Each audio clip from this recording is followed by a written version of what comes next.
지난 시간에 레위기 26장에서 언약의 복과 저주에 관해서 배웠는데, 이 레위기 26장은 앞에 나오는 이 레위기 25장 안식년과 희년의 제도가 기록되어 있는 25장과 오늘 별 27장과 더불어 하나의 단락을 이루고 있습니다.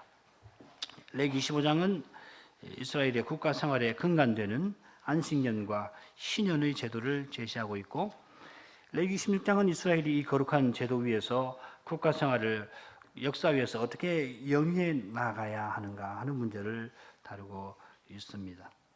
이제 레위기 27장에서 우리는 이스라엘이 거룩한 이 백성으로서 사명을 이루기 위하여 어떤 근본적인 태도를 취해야 하는가 하는 주제를 생각할 것입니다. 이 단락의 주제지만 동시에 레위기 전체의 주제이기도 할 겁니다. 먼저 27장의 개괄적인 구조에 관해서 살펴본 다음에 중요한 단락들의 개요를 차례로 알아보고 마지막에 27장의 의미를 공부하겠습니다. 레위기 27장도 26장처럼 크게 5단락으로 되어 있습니다. 머릿말, 그리고 사람과 동물에 관한 서원, 집과 밭에 관한 헌상, 헌상한 물건에 대한 제한, 그리고 맺은 말 되겠습니다. 1절, 2절, 3번절까지는 머릿말, 2절 하반절부터 13절까지는 사람과 동물에 관한 서원이 나오는데, 먼저 사람에 관한 거, 그 다음에 동물에 관한 거, 그 다음 14절부터 25절까지는 집과 밭을 구별하여 드리는 것인데, 먼저 집을 구별하여 드리는 거, 나중에 밭을 구별하여 드리는 내용이 나옵니다. 또 이 밭을 구별하여 드리는 내용도 이제 둘로 나누어지게 됩니다. 그 다음 26절부터 33절까지는 구별하여 드린 것에 대한 제한이 있는데, 초대성의 경우 아주 바친 것, 소위 헤렘법에 의한 것, 그 다음에 11조 이렇게 되어 있습니다. 마지막으로는 맺은 말 34절에 나옵니다. 머릿말은 레위기의 머릿말에 들에 해당되는 그 전형적인 표현을 담고 있습니다. 여호와께서 모세에게 일러 가라사대. 따라서 이 부분은 레위기 25장, 26장과 구별되는 독립적인 명령으로 다루어야 합니다. 물론 26장의 맺은 말, 또 27장의 맺은 말 비교해 보면은 레위기 26, 27장은 레위기 25장과 함께 큰 단락을 이루고 있습니다. 큰 단락 안에 또 독립적인 소단락으로 볼 수도 있고, 사실은 레위기 전체의 결론과도 같은 부분입니다. 많은 학자들이 이 부분을 그냥 부록이라 중요한 건 다 써놓고 이제 조금 곁다리로 이제 좀 남은 거 몇 개 좀 붙여놨다고 그러는데, 어림없는 이야기입니다. 아주 레위기의 대단원과 같은 그런 결론 부분이 되겠습니다. 자, 그 다음 단락은 서원에 관한 문제를 다룹니다. 이 단락 두 주제로 이루어졌는데, 사람에 관한 서원, 그리고 동물에 관한 서원입니다. 자, 세 번째 단락은 집과 밭을 구별해서 여호와께 드리는 문제를 다룹니다. 밭에 관한 헌상은 기업인 여부에 따라서 다시 둘로 나누어지고, 마지막에는 세겔의 값어치에 관한 기록이 나옵니다. 네 번째 단락은 거룩하게 구별하여 드리는 일과 관련되어서 몇 가지 문제를 다루고 있습니다. 초대성의 경우, 그 다음에 아주 바친 것, 그리고 11조, 이 세 가지 문제가 나오는데, 초대성의 문제는 생축과 부정한 짐승, 생축이라고 하는 건 제사에 드리는 그 가축을 말하는 거죠. 그 다음 11조는 곡물과 동물의 경우로 구별이 되어 있습니다. 맺은 말은 26장의 맺은 말과 흡사합니다. 자, 말씀드린 대로 이 맺은 말을 고려할 때 27장을 25, 26장과 결부시켜서 우리가 이해를 해야 합니다. 자, 그러면 머릿말로 가보죠. 말씀드린 대로 이 머릿말을 보면은 레위기 27장은 레위기 25장부터 27장까지로 이루어진 큰 부분에 속한 독립적 단락인데, 이스라엘이 거룩한 백성의 사명을 이루기 위하여 어떤 태도를 취해야 하는가를 다룬다 했습니다. 그래서 여호와께서 모세에게 말씀하시기를 이스라엘 자손에게 고하여 이르라 하셨습니다. 여호와께서 모세에게 일러 가라사대 이스라엘 자손에게 고하여 이르라. 이스라엘 자손에게 고하라 하신 것은 틀림없이 이 27장에서 다루는 주제가 전체 이스라엘과 관련되어 있기 때문일 겁니다. 이스라엘 백성이라면 이 누구든지 알고 있어야 할 그런 아주 중요한 내용이 되겠습니다. 자, 그 다음 사람과 동물에 관한 서원 단락인데, 첫 번째 주제는 이 첫 번째 주제가 되겠는데, 사람과 동물을 여호와께 구별하여 드리는 것과 관련해서 문제들을 다룹니다. 먼저는 사람을 여호와께 드리기로 서원하는 문제가 나옵니다. 사람을 여호와께 드리기로 서원하였으면 너는 그 값을 정할지니. 그러니까 이 서원이 무엇인가를 정확하게 알아야지 27장에 기록된 이 규례의 의미를 우리가 잘 규명할 수가 있을 겁니다. 먼저 우리는 이 맹세와 서원과 헌상을 구분을 해야 합니다. 이 셋은 공통점이 있는데 하나님의 이름을 불러 예배하는 행위에 속하는 것이라 하는 겁니다. 특히 하나님의 이름을 부르는 것이 아주 중요합니다. 우리는 하나님 없는 그런 세상에서 쭉 조상대대로 살아왔기 때문에 이런 문제에 대해서 이런 점을 잊어버릴 수가 있는데 성경에서 맹세, 서원, 헌상은 마찬가지죠. 특별히 맹세나 서원은 반드시 하나님의 이름을 불러서 하는 행위입니다. 맹세는 첫째로 고소를 당했을 때 법정에서 고소를 당했을 때 그 고소된 내용이 사실이 아니다 혹은 반대로 사실이라는 것을 확정할 때 사용을 합니다. 다른 증거가 없고 그래서 하나님 이름을 불러서 내가 진술한 이 진술이 사실입니다 혹은 사실이 아닙니다 하고 확정할 때 사용하는 거고 대개 이제 아님을 확정할 때 사용을 하죠. 둘째로 어떤 것을 행하겠다고 약속할 때에 사용합니다. 틀림없이 내가 이 약속을 이행하겠다고 자기의 그 진실성을 확보를 특별히 하려고 할 때에 하나님 이름을 부르는 겁니다. 평소에는 그냥 하겠다고 하는 것이지만 아주 중요한 약속인 경우에는 그리고 그 약속의 진실성이 담보되어야 할 경우에 이스라엘에서는 하나님 이름을 불러서 그렇게 하라고 하나님께서 율법으로 그렇게 명하셨습니다. 첫 번째 맹세의 사례로는 레위기 6장에서 남의 이름 물건을 얻었으면서도 그 사실을 부인하면서 거짓 맹세하는 경우가 되었습니다.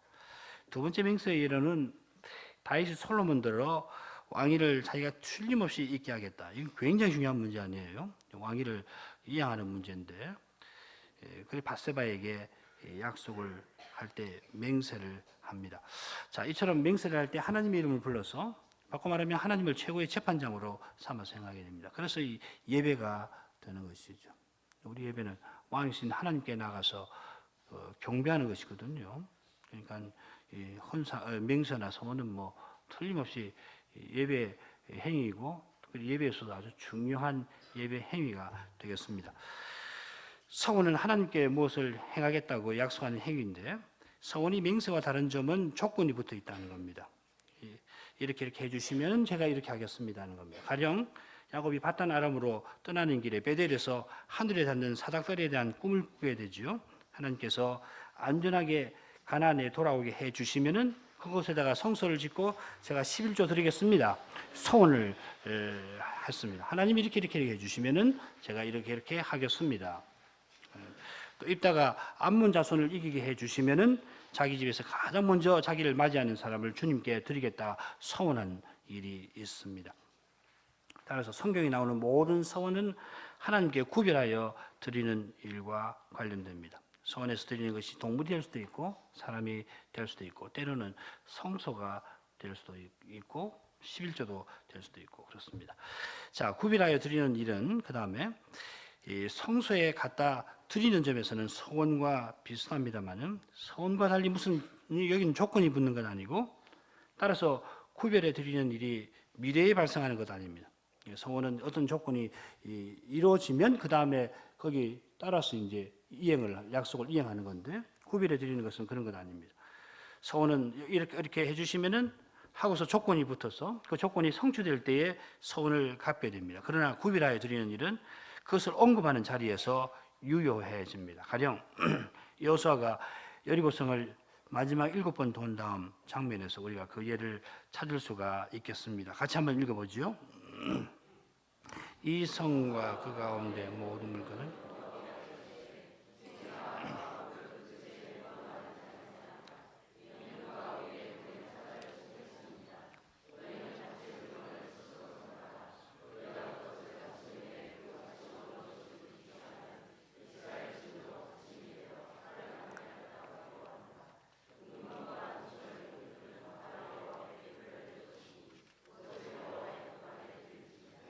소위 헤렘 율법을 여리고성에 대해서 시행을 하는 겁니다. 여호수아가 여호와 하나님의 뜻을 받들어서 여리고를 헤렘으로 정함으로, 그래서 헤렘으로 정했단 말은 그것으로 하나님의 진노의 불을 불로 다 태워버리고서, 그래서 그 진노의 심판의 불을 통과하고 남은 거 금은 동철이 남죠. 이건 하나님께 드려야 합니다. 그럼 바로 시행을 하는 겁니다. 비슷하게 민수기 18장을 보면은 거기 나오는 초실 또 11조 같은 것이 여기에 포함되고 있고, 그 다음에 우리가 레위기 27장 뒤에서 이 부분을 다루게 될 겁니다. 자, 레위기 지금 27장 2절 이하의 2절 하반절에 언급된 예는 서원에 관한 겁니다. 어떤 사람을 하나님께 드리겠다 서원한 겁니다. 자기 자신이나 자식을 하나님께 드리겠다고 서원했으면은 서원된 사람은 서원에 따라서 성소에 나가 여호와 하나님을 섬겨야 합니다. 대표적인 경우가 사무엘이죠. 사무엘의 어머니 한나가 아들을 낳게 해주시면은 그 아들을 여호와께 드리겠습니다 소원했고, 여호와께서 사무엘을 과연 주시니까 하나가 아니라 한나는 사무엘이 젖들 때까지 데리고 있다가 그 후에 엘리 제사장에게 데리고 갑니다. 잘 아시는 대로 사무엘은 레위 지파 사람이죠. 에브라임 사람이라고 되어 있던가요? 그 사무엘 상에 보면은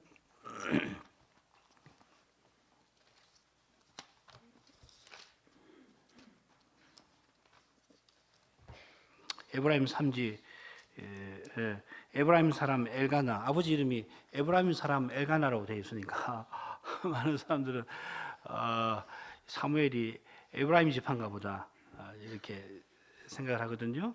그거 아니고 엘가나는 레위 사람입니다. 고핫 자손이죠.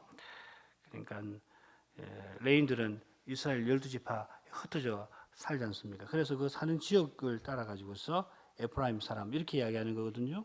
그러니까 이거만 읽으면 이 에브라임 지파인가 보다 생각하는데 레위인입니다. 사무엘은 레위인 고핫 자손입니다. 그래 한나가 자기 아들이 레위 지파 사람이니까 그런 뜻으로 또 서원을 하긴 했죠. 자, 레위 지파 사람이고 고핫 사람이지만은 서원에 따라서 제사장 서리로 봉사를 하게 됩니다. 고핫 자손은 그 언약궤를 옮기는 그런 역할을 하는 분들 아니에요. 아직 성전이 세워지지 않았으니까는 그런 역할을 할 수도 있고 그렇습니다만, 사무엘은 하나님께 들어졌기 때문에 제사장 서리로 실질적으로 제사장 노릇을 하게 됩니다. 자, 입다의 딸도 마찬가지입니다. 입다의 서원대로 여호와의 성소에서 봉사하는 여인이 되었을 겁니다. 입다가 암몬 자손과 전쟁을 나갈 때에 여호와께서 이 전쟁을 승리하게 하셔서 자기가 개선에서 올 때에 자기 집에서 맨 처음 자기를 맞이하러 나오는 일을 번제로 드리겠다 했습니다. 사람일 수도 있고 짐승일 수도 있고, 이 입다의 소원에 관해서 이론이 있는 거 잘 아시죠? 그렇지만은 입다가 사람을 불러 태워서 번제로 드리겠다 소원한 것보다는 그 사람을 평생 성소에 봉사하도록 하겠다고 소원한 것을 보는 것이 좋을 겁니다. 이건 뭐 헤렘법도 아니고요. 레위기 17장의 서원의 규칙을 따르면 이건 성소에서 봉사하는 사람으로 드리겠다는 이야기지, 사람을 뭐 태워가지고 하나님께 드리겠다, 입다 그랬을 리가 없습니다. 이스라엘 역사를 그렇게 소상하게 하는 입다가 그렇게 했을 리도 없고, 레위기 27장은 누구보다 잘 알고 있었으리라고 생각되는데 이렇게 해석하는 것이 좋습니다. 자, 그런데 서원을 지키지 못하는 형편이 발생할 때에 돈으로 대신 서원을 이행하도록 하셨습니다. 이건 중요한 것은 서원을 지키지 못하는 형편이 발생을 해야 합니다. 그냥 해놓고선 마음 다 바뀌어갖고서 원래는 하려고 했는데 마음이 싹 바뀌어갖고 못하겠다 이런 것 아니고, 누가 보더라도 이 서원을 이행할 수 없는 객관적인 형편이 생긴 거죠. 성급하게 서원했을 수도 있고, 혹은 서원을 행하려 하지만은 도무지 그 형편이 여의치 않을 수가 있을 겁니다. 성급한 서원에 관한 말씀은 성경에서 여러 군데 찾아볼 수가 있습니다. 함부로 이 물건을 거룩하다 서원하고 그 후에 살피면 그것이 그물이 되느니라. 그래서 함부로 서원하지 못하도록 하시는 거죠. 내가 하나님께 서원하였거든 갚기를 드리게 말라. 하나님은 우매자를 기뻐 아니하시나니 서원한 것을 갚으라.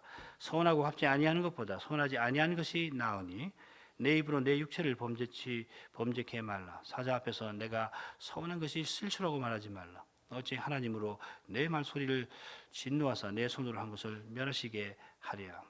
그러니까는 정말 누가 보더라도 손을 이해할 수 없는 그런 형편에 해당되는 내용이 되겠습니다. 이런 경우에 서운한 사람이 갚아야 할 값이 뭔가 3절에서 7절에 나옵니다. 연령이 있죠. 그 다음에 남자 여자에서 쭉 나옵니다. 이건 참고해서 보시고요. 구약에 따르면은 종의 값은 30세겔입니다. 한 구약학자의 연구에 따르면 당시에 이 1세겔은 노동자의 한 달 봉급에 해당된다고 합니다. 여기 나오는 세겔을 합산해서 남녀로 하면 남자는 평균 37세겔이 되고요. 여자는 평균 22세겔이 됩니다. 전체로 하면 대략 약 30세겔이 되죠. 말하자면 성소에서 여호와를 정으로 섬기겠다고 서원한 것이니까, 그게 서원의 의미니까 30세겔이 기준이 된 것 같습니다. 그걸 기준으로 해서 일을 더 많이 할 수 있는 부류의 사람은 더 많이, 그와 반대로 어떤 부류의 사람은 더 적게 이렇게 책정을 해놓았습니다. 8절은 가난한 서원자를 위한 예외 규정입니다. 그러니까 서원을 했는데 서원을 이행할 수가 없게 되고, 근데 그 형편이 아주 가난해서 이대로 행하지 못하는 그런 경우가 되겠죠. 그러니까 참 그 뜻이 가득한 거예요. 하나님을 전심으로 섬기겠습니다. 이렇게 서원을 했는데 형편이 그렇게 할 수 없도록 하나님께서 해놓으시니까 하나님 뜻이지요. 하나님께서 내 이 소원을 그대로 받으시지 아니하시는가 보다, 이렇게 이제 생각을 하게 된 거예요. 그러면 이제 소원을 이행 못했으니까 값을 이제 드려야 되는데, 정한 값을. 근데 도무지 형편이 그렇게 되지 못하거든요. 그래서 이제 나온 규정입니다. 마치 속죄제 드릴 때 가난한 사람을 위해서 비둘기로 대신하게 하고, 가장 가난한 사람을 위해서는 소재로 보리가루 같은 것을 대신해서 드리게 하신 것이죠. 그것과 비슷합니다. 서원은 여호와께 자신을 드리는 일인데 누구든지 여호와께 자신을 드릴 수 있게 하신 것입니다. 가난한 서원자는 제사장이 그 사람의 형세대로 값을 정하게 합니다. 전통적인 랍비의 해석에 따르면 그 사람이 기본적으로 생활을 영위할 수 있는 물건, 즉 침구나 생업에 필요한 것을 제하고서 나머지를 제한 것을 드리도록 합니다. 랍비들이 아주 율법을 연구를 많이 했다는 걸 알 수가 있죠, 그죠? 다른 걸 다 연구해 보고서 아마 그랬을 거라. 괜찮습니다. 자, 그 다음에는 짐승을 여호와께 드리기로 소원한 문제인데, 정한 생축과 부정한 생축의 경우로 나눠줍니다. 먼저 정한 생축의 경우가 나옵니다. 사람이 예물로 여호와께 드리는 것이 생축이면 소원물로 여호와께 드릴 때 다 거룩하니 그걸 변개하여 우열간 바꾸지 못할 것이요, 혹 생축으로 생축을 바꾸면 둘 다 거룩할 것이며, 이 생축이라는 말을 말씀드린 대로 희생할 때 그 생자입니다. 제사에 드리는 짐승이라 하는 뜻입니다. 그런데 생축이라고 번역된 이 베헤마라고 하는 거 꼭 생축만 가리키는 거 아닙니다. 우리 창세기인가 어디 레위 공부할 때 육지 짐승 전부를 가리킨다고 배웠죠. 베헤마라고, 홍베헤마라고 하는데, 대개는 생축을 여호와께 드리지만은 생축이 아니더라도 여호와께 드리면 제사장이 성소의 일에 사용할 수가 있거든요. 그런데 자신이 서원한 경우가 성취되어서 여호와께 드리겠다고 약속한 그 생축을 드려야 할 때에 마음이 바뀌더라도 우열간 바꾸어 드린다든지, 혹은 자기가 드리겠다고 약속한 것 대신 다른 것을 드리지 말라 하셨습니다. 우열간 바꾼다는 것은 서운한 짐승과 같은 종류로 바꾸는데, 예를 들면 양을 드리게 했는데 양을 드리되 튼실한 짐승을 건강하지 못한 짐승으로 바꾸는 거겠죠. 또 생축으로 생축을 바꾼다는 것은 양 드리기로 했는데 그보다 좀 못한 다른 종류의 짐승으로 바꾸는 겁니다. 서운한 것에 대한 욕심이 생겼든지 혹은 다른 이유로 해서 서운한 것을 다른 것으로 바꾸면 바꾼 것도 거룩하게 돼서 둘 다를 여호와께 드리라 하셨습니다. 그 다음에는 부정한 짐승의 경우입니다. 여기 부정한 짐승은 원래는 정한 짐승인데 흠이 있어서 부정하게 된 것 아니라 처음부터 책임질 않거나 쪽발이 아닌 두 발이 쪼개지지 않은 그런 짐승입니다. 부정하여 여호와께 예물로 드리지 못할 생축이면 그 생축을 제상 앞으로 끌어갈 것이요 제상은 그 우열관에 정가할지니 그 값이 제상의 정한 대로 될 것이며 그가 그것을 물으려면 정가의 그 5분 1을 다할지니라. 그러니까 이 생축이라고 번역된 이 말을 우리말로 대체하기가 참 어렵습니다. 어떤 데 보면 육축이라고도 번역을 했는데 집에서 기르는 가축이라는 말이죠. 그 기르는 가축 6가지를 이야기하는데 거기는 그 닭이 들어가 있거든요. 닭이 들어가 있는데 닭은 육지 동물은 아니거든요. 성경에 가면은 날짐승이니까 육축이라는 번역도 좋지도 않고 참 번역어가 참 없어서 생축이라고 했을 겁니다. 그러나 생축이라고 하면은 소, 양, 염소 뭐 이런 거밖에 안 되거든요. 그러니까 뭐 비둘기도 가끔씩 드리니까 비둘기는 뭐 생축 매해마가 아니고 번역어로 참 어려운 말입니다. 그렇게 알고 계시면 됩니다. 근데 여기 이제 생축이라고 번역해 놓으니까는 부정한 생축하면은 원래 생축은 그 정한 거 아니에요? 소나 양이나 염소나 뭐 다 정한 것이죠. 정한 동물 아니에요? 부정하다고 했으니까는 원래는 정하였는데 무슨 이유가 생겨서 부정해 줄 수가 있지 않습니까? 그런 것보다 생각하지만 생축이라고 번역하면 안 됩니다. 그 육지 동물 중에서도 부정한 동물이 있잖아요, 그죠? 예를 들면은 뭐 약대 같은 거, 낙타 같은 거 부정한 동물 아니에요? 그런 거 가리키는 겁니다. 부정한 짐승은 본래 하나님께 드릴 수 없는데 서운하는 사람이 처음에 그럴 걸 예상하고서 드리겠다고 서운한 건 아닐 겁니다. 입다의 서운처럼 하나님께서 자신이 바라는 일을 이루어 주실 때에 자기 집에서 처음으로 마주치는 짐승을 드리겠다 서운을 하였잖아요. 그 서운한 짐승이 부정한 짐승일 수가 있습니다. 그러면 서운한 사람은 그 부정한 짐승을 제사장에게 가져다 주고 그러면 제사장이 그 값을 정해서 처분할 수가 있습니다. 혹시 서운한 사람이 자기가 서운했지만은 차마 부정한 것을 내가 어떻게 하나님 앞에 들을 수가 있겠나 생각을 했든지 혹은 다른 이유로 해서 물으려면은 제사장이 정한 그 서운한 부정한 짐승의 값에다가 5분의 1을 더해서 제사장에게 주면 됩니다.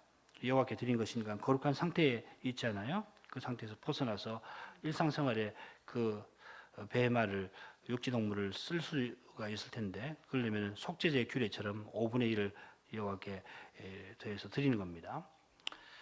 자, 그 다음 단락만 하고 마치죠. 집과 밭에 대한 헌상입니다. 그 다음 나오는 규례는 집이나 밭을 여호와께 구별해서 드리는 일에 관한 겁니다.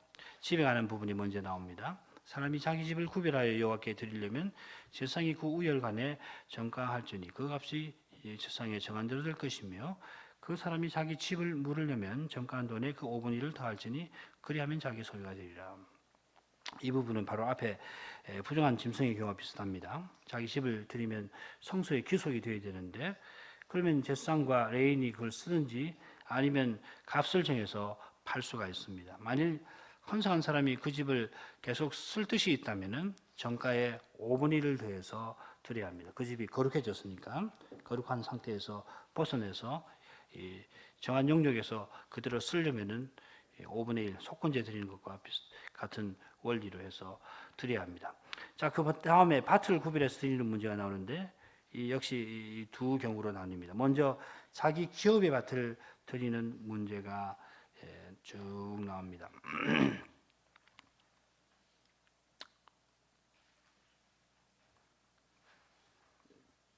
읽어보죠. 자기가 자기 기업된 밭 얼마를 구별하여 여호와께 드리려면 두락수대로 정가하되 보리 한 호멜지기에는 은 50세겔로 계산할지며 그가 그 밭을 희년부터 구별하여 드렸으면 그 값을 내가 정한 대로 할 것이요 그 밭을 희년 후에 구별하여 드렸으면 제사장이 다음 희년까지 남은 연수를 따라 그 값을 계산하고 정가에서 그 값에 상당하게 감할 것이며 밭을 구별하여 드린 자가 그것을 물으려면 정가한 돈에 그 5분 1을 더할지니 아까 같은 경우 자기가 계속 쓰려는 거죠. 그러면 그것이 자기의 소유가 될 것이요, 그가 그 밭을 무르지 아니하려거나 타인에게 팔았으면 다시는 무르지 못하고 희연이 되어서 그 밭이 돌아오게 될 때는 여호와께 바친 성물이 되어 영영이 드린 밭과 같이 제사장의 기업이 될 것이며. 자, 기업의 밭은 보리 한 호멜지기를 은 50세겔로 계산합니다. 한 호멜이라고 하는 것은 나귀, 하물이라고 그러거든요. 하물이 지고 갈 만한 무게를 가리키는데 계산하면 대략 220리터 정도 됩니다. 은 50은 서운한 장정의 값이기도 합니다. 자기 밭의 일부를 구별해서 여호와께 드릴 경우에 희년부터 구별해서 드렸으면은 한 호멜지기 밭에 은 50세겔이 되겠고, 희년 후에 구별해 드렸으면 남아 있는 연수가 있을 테니까 그 연수에 따라서 그 값을 정가에서 지난 만큼 이제 감하게 됩니다. 근데 그 밭을 자기가 계속 소유한 소유에서 경작하려면은 속건제 원칙을 따라 정가에서 5분의 1을 더해서 드릴 것입니다. 만일 드린 사람이 자기 밭을 무르지 아니하거나 혹은 제사장이 그것을 다른 사람에게 팔았으면 다시는 무르지 못합니다. 희년되어도 원래 소유했던 사람에게 돌아가지 아니하고 여호와께 바친 성물이 됩니다. 영영이 드린 땅, 곧 헤렘한 땅이 되어서 제사장의 기업이 되는 것입니다. 다른 사람에게 팔았으면 그 사람이 본주에게 돌려주는 것이 아니라 결국 성소에다 귀속을 시키고 레위인과 제사장에게 귀속을 시켜서 레위인의 땅이 되는 것이죠. 자, 두 번째는 자기 기업에 속한 것 아니고 다른 사람에게서 산 밭을 여호와께 드리는 경우입니다. 자, 성경은 안 읽어드리겠습니다. 자, 이런 밭을 여호와께 구별하여 드렸으면은 희년을 기준으로 계산해서 그 돈을 여호와께 드려 성물이 되게 하고, 그 밭은 희년의 본래 주인, 그 밭을 기업으로 받은 사람에게 돌아갑니다. 25절은 이런 계산의 기준이 무엇인가를 규정합니다. 성소의 세겔로 하겠다 하는 것입니다. 성소의 세겔은 세겔 하나는 20게라라 하였습니다. 이 기준이 참 중요하죠, 그렇죠? 이게 성소의 세겔이라고 하는 것은 이 모든 것이 하나님을 예배하는 이 성소를 중심으로 해서 이루어지는 것이다, 이런 뜻이 되겠습니다. 자, 나머지 부분은 다음 시간에 우리가 할 테니까 오늘 가실 때 반담하시고 가시면 좋겠습니다. 기도하십시다. 거룩하신 아버지시여, 이스라엘에게 언약을 세워주시고 그 언약을 이룰 수 있도록 그들 가운데 성막을 건축하게 하시며 그 건축된 성막에 여호와 하나님께서 친히 임재하셔서 거기에 통치의 보좌를 두셔서 거기로부터 온 이스라엘에 하나님의 거룩한 통치가 나타나도록 하셨사옵나이다. 하나님께서 이스라엘을 하나님 나라로 세워 나가시기 위해서, 그래서 그들이 하나님의 통치 아래 거룩한 백성으로 살게 하시려고 제사제도만 아니라 백성들이 거룩한 백성으로 살 수 있는 거룩한 규례와 제도를 허락을 하여 주셨사옵나이다. 저희가 이러한 규례와 제도를 배울 때 참으로 그 뜻이 예수 그리스도께서 우리의 머리로서 말씀과 성신으로 통치하시는 그 사실에서 다 이루어지고 있음을 깨닫게 되옵나이다. 오늘 저희가 헌상의 일에 관하여서 레위기 27장에서 배웠사옵나이다마는 과연 이 헌상의 태도가 거룩한 백성으로 살아가고자 하는 주님의 백성, 언약 백성에게 가장 근본적으로 요구되는 태도인 것을 다시금 깨닫게 되옵나이다. 하나님께서 우리 전체를 하나님께 헌상하라 하시고, 그러면 하나님께서 저희를 받아주셔서 성신과 말씀으로 친히 예수 그리스도를 통하여 다스려 주심으로 저희가 이 미력하고 연약한 저희가 하나님의 그 손에 인도와 다스림을 받아서 하나님의 뜻을 이루고 하나님 이름의 영광을 드러내며 살 수 있게 하셨사옵나이다. 그러므로 저희가 매주일 하나님 앞에 나와서 이와 같이 저희 자신을 다 하나님의 것으로 인정하여 드릴 수 있게 하여 주시옵소서. 저희 마음에 한 부분이라도, 지극히 작은 한 부분이라도 유보하는 일이 없게 해주시고 하나님께 다 드리게 해 주옵소서. 하나님께 드리는 유일한 길은 예수 그리스도를 믿는 믿음으로만 되는 줄 믿사옵나이다. 오직 그리스도 안에서만 저희가 저희 마음 전부를 하나님 앞에 다 드릴 수 있사오며, 그와 같이 하나님 앞에 저희를 다 드릴 그때야만이 저희가 하나님의 말씀에 그 위대하고 광활한 세계를 볼 수가 있게 되겠사오며, 그 말씀이 요구하는 신성한 의무를 기쁨으로 수행해 나갈 수가 있게 되겠사옵나이다. 거룩하신 주님, 주님께서 저희를 사랑하셔서 저희를 이같이 주님과 같이 살게 하시려고 이 낮고 낮은 세상에 내려오셨사옵나이다. 이 성탄의 절기에 저희가 이러한 뜻을, 헌상의 의미를 더 잘 마음에 새기게 해주시고, 저희가 하나님 앞에 헌상한 자로서 무엇을 어떻게 행할 것인가를 더욱더 깨달아서 나아가게 하여 주시옵소서. 예수님 이름으로 기도합니다. 아멘.